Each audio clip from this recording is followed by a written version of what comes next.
the weapons, collective edge.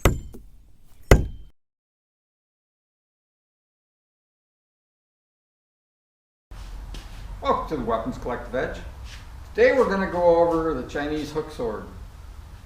So, Chinese hook sword definitely has a different look than almost all other types of swords, I would say.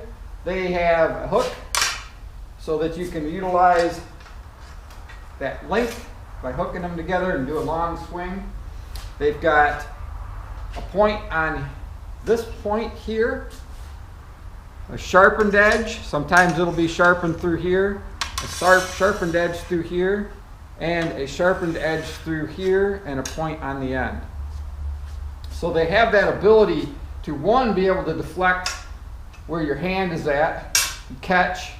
They can hook things out of the way. If somebody comes in and throws a technique at you with another sword and come in and hook that out of the way. You can come in, punch with that, stab with the back end. It doesn't have necessarily a thrusting tip on the front.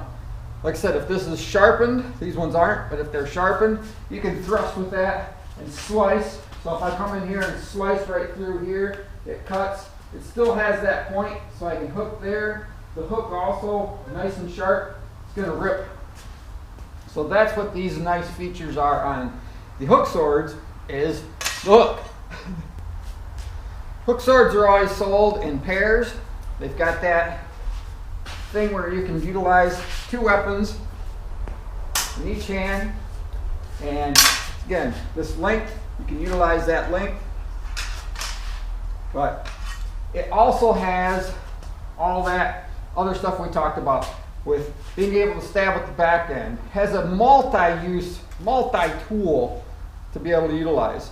Where normally if I have a regular normal sword, you know, I've got a sharp point, maybe two edges, and a handle. And the handle usually doesn't have anything to stab with on the end. In this case, you've got a lot of variabilities you can use these with. So if we come in here and we get in, let me move this camera a little bit. If we get in here tight with Bob here, and I come in and we're fighting in tight, I've got that ability to utilize these other features that can hook and tear and punch and have something that normally would just be your sword hand. Down here at the end, you're using your sword. In this case, the other end can be utilized. So that's the features I think that the hook swords have that other swords do not. So the feature I think also is that protection for your hand. So you got a basket hilt Scottish claymore, covers your hand so I can't get hit. But in this case, similar action. You've got this protective barrier across your fingers.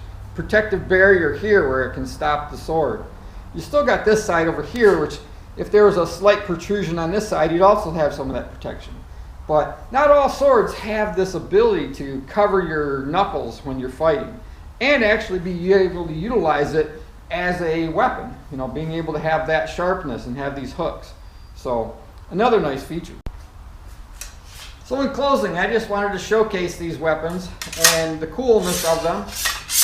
I would say, for me, they're not my personal best weapon to fight with, just because I'm not accustomed to all the extra features that I could be utilizing. I like to train with them and play with them so that I can try to figure out what I'd want to use on those other features. And that hooking action is pretty cool. I just haven't utilized them enough to say, okay, I love them.